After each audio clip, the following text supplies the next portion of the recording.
C'est-à-dire que les Juifs français ont collaboré aussi, au niveau des instances représentatives, au Veldiv. C'est-à-dire qu'ils ont dit, on se débarrasse des Juifs étrangers pour se sauver, nous, Juifs de France. Et c'était le consensus de la Révolution nationale de Pétain, c'est-à-dire à l'Allemagne, vous prenez les Juifs ressortissants du Reich, qui sont des sans-papiers, c'est-à-dire des clandestins, et des ennemis du Reich, ou des gens qui sont dépendants du Reich au sens administratif et militaire et policier, mais vous ne touchez pas aux Juifs français. C'était ça le deal, ce qu'on cache systématiquement.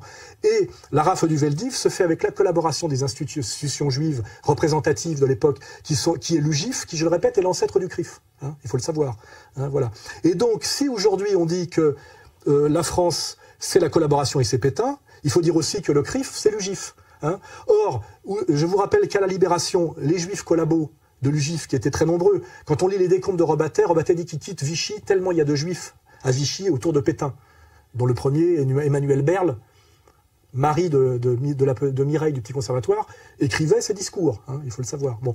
Donc si à un moment donné, il faut savoir que les Juifs collabos ont échappé aux tribunaux d'épuration à la Libération et qu'ils ont été jugés en interne par la communauté juive elle-même, ce qui s'appelle d'ailleurs une mise en place illégale et totalement anti-républicaine de tribunaux rabbiniques. On ne voit pas pourquoi, quand on est un juif collabo, on échappe à la justice de la République. C'est déjà totalement anti-républicain, ça fait partie des dysfonctionnements qui montrent que finalement, la République n'est peut-être pas tout à fait ce qu'on croit, ou d'ailleurs, il faut peut-être que la phrase débile et délirante de BHL est vraie, puisqu'il avait bien dit un jour sur France 2, à une heure de grande écoute devant Arlette Chabot, ces synagogues qui sont le symbole de la République. Je pensais que c'était une stupidité, finalement c'est peut-être vrai.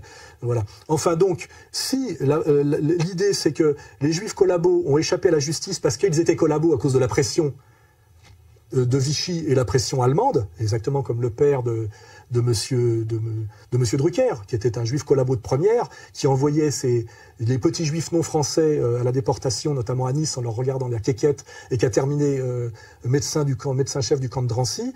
On pouvait toujours dire, oui, mais il n'avait pas le choix, parce que pour sauver les Juifs de France, il fallait balancer les enfants d'Isieux. Non, excusez-moi, j'ai dit une connerie, les Juifs niçois. Donc à ce moment-là, d'accord, mais à ce moment-là, on va dire la même chose. Si la police française et la haute administration française est obligée de faire une politique anti-juive qui n'était pas du tout la politique française d'avant 1939, c'est parce qu'elle a la pression de la victoire allemande et de l'occupation allemande. Donc, si les Juifs collabos ont échappé à la justice de l'épuration, la haute administration française aurait dû y échapper pour les mêmes raisons.